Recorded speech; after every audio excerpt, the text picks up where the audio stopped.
संत मत्ती रचित पवित्र सुसमाचार। स्वर्ग का राज्य उस मनुष्य के सदृश है जिसने विदेश जाते समय अपने सेवकों को बुलाया और उन्हें अपनी संपत्ति सौंप दी। उसने प्रत्येक की योग्यता का ध्यान रखकर एक सेवक को 5,000, दूसरे को 2,000 और तीसरे को 1,000 अशर्फियां दी। इसके बाद वह विदेश चला गया। जिसे 5,000 अशर्फियां मिली थी, उसने तुरंत जाकर उनके साथ लेन देन किया तथा और 5,000 अशर्फियां कमा ली। इसी तरह जिसे 2,000 अशर्फियां मिली थी, उसने और 2,000 अशर्फियां कमा ली। लेकिन जिसे 1,000 अशर्फियां मिली थी, वह गया और उसने भूमि खोदकर अपने स्वामी का धन छिपा दिया। बहुत समय बाद उन सेवकों के स्वामी ने लौटकर उनसे लेखा लिया। जिसे 5,000 अशर्फियां मिली थी, उसने और 5,000 लाकर कहा, स्वामी, आपने मुझे 5,000 अशर्फियां सौंपी थी। देखिए, मैंने और 5,000 कमाई। उसके स्वामी ने उससे कहा, शाबाश भले और ईमानदार सेवक, तुम थोड़े में ईमानदार रहे, मैं तुम्हें बहुत पर नियुक्त करूंगा। अपने स्वामी के आनंद में सहभागी बनो। इसके बाद वह आया जिसे 2,000 अशर्फियां मिली थी। उसने कहा, स्वामी, आपने मुझे 2,000 अशर्फियां सौंपी थी। देखिए, मैंने 2,000 कमाई। उसके स्वामी ने उससे कहा, शाबाश भले और ईमानदार सेवक, तुम थोड़े में ईमानदार रहे, मैं तुम्हें बहुत पर नियुक्त करूंगा। अपने स्वामी के आनंद के सहभागी बनो। अंत में वह आया जिसे 1,000 अशर्फियां मिली थी। उसने कहा, स्वामी, मुझे मालूम था कि आप कठोर हैं। आपने जहां नहीं बोया वहां लूनते हैं और जहां नहीं बिखेरा वहां बटोरते हैं। इसलिए मैं डर गया और मैंने जाकर अपना धन भूमि में छिपा दिया। देखिए, यह आपका है, इसे लौटाता हूं। स्वामी ने उसे उत्तर दिया, दुष्ट और आलसी सेवक, तुझे मालूम था कि मैंने जहां नहीं बोया वहां लूनता हूं और जहां नहीं बिखेरा वहां बटोरता हूं। तो तुझे मेरा धन महाजनों के यहां जमा करना चाहिए था। तब मैं लौटने पर उसे सूद के साथ वसूल कर लेता। इसलिए ये 1,000 अशर्फियां इससे ले लो और जिसके पास 10,000 है उसी को दे दो, क्योंकि जिसके पास कुछ है उसी को और दिया जाएगा और उसके पास बहुत हो जाएगा।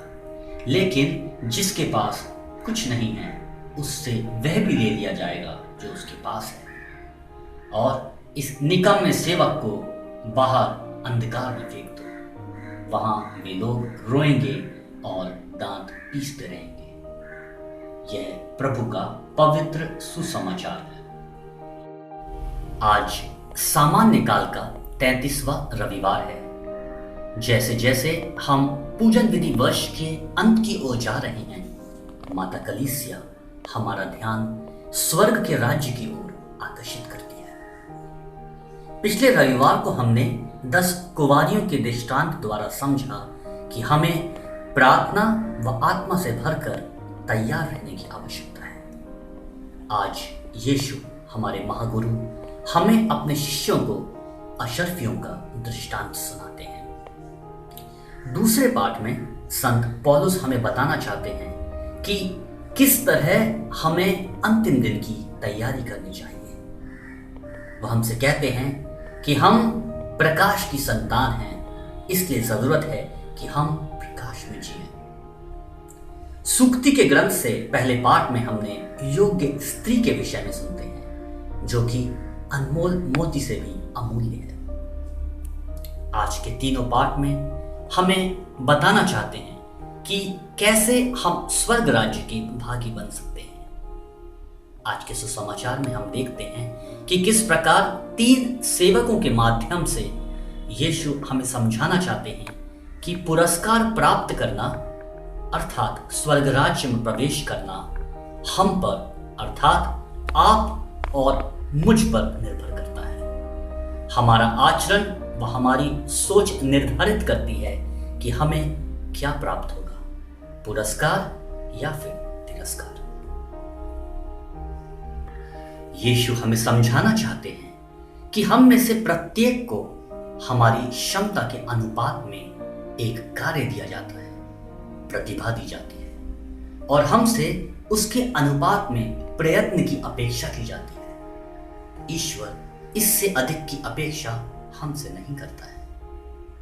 हम ईश्वर के राज्य को आज जीते हैं तथा कल की ओर पहुंचते हुए हमारी आशा पूरी होने हेतु हम प्रतीक्षा कर रहे हैं और इस राज्य की पूर्णता को हम प्रभु के निश्चित आगमन द्वारा महसूस करेंगे। ईश्वर हमारे साथ है और भविष्य में भी वह हमारे साथ रहेंगे तथा उसकी पूर्णता ही हमारा अंतिम लक्ष्य है। आज हमने देखा कि किस तरह स्वामी लौटकर तीनों सेवकों से उनकी प्रतिभा के अनुसार लेखा जोखा लेता है। हम भी तैयार रहें, प्रकाश में जीते हुए ईमानदारी के साथ खरे उतरे।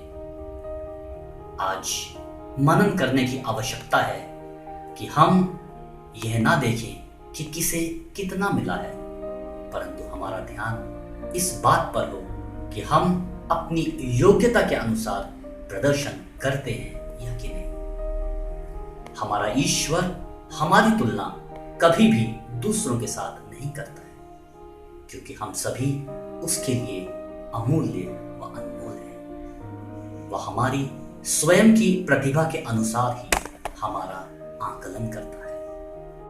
आज हमने देखा कि पहले दोनों सेवकों को पुरस्कृत किया गया। उनके विपरीत हम देखते हैं कि दूसरी ओर एक तीसरे सेवक से वह भी ले लिया गया जो पहले उसे प्राप्त था। प्रभु ठहराव को रोकते हैं। आलस्य तथा कुछ न करने की आदत हम में हमारे भरोसे के स्तर को कम कर देती है। आज हमें जरूरत है कि हम अपने भरोसे के स्तर को बढ़ाएं ताकि हम ईश्वर के राज्य को पूरा करने के लिए योग्य भागीदारी बन सकें। आइए हम अपनी तुलना दूसरों से ना करें, बल्कि यह देखें कि हमने अपनी प्रतिभा को कितना बढ़ाया है, क्योंकि स्वयं का विकास हमें ईश्वर के राज्य की ओर लेकर जाएगा। हम याद रखें कि स्वयं की पूरी शक्ति एवं ऊर्जा का प्रयोग हम अच्छा वफादार सेवक बनने में लगाएं तथा मेहनत एवं सतर्कता से एक दिन स्वर्ग राज्य की खुशी में प्रवेश कर सकें। हम ईश्वर द्वारा प्राप्त सभी प्रतिभाओं एवं साधनों का प्रयोग उसकी महिमा के लिए करते रहें। आमीन।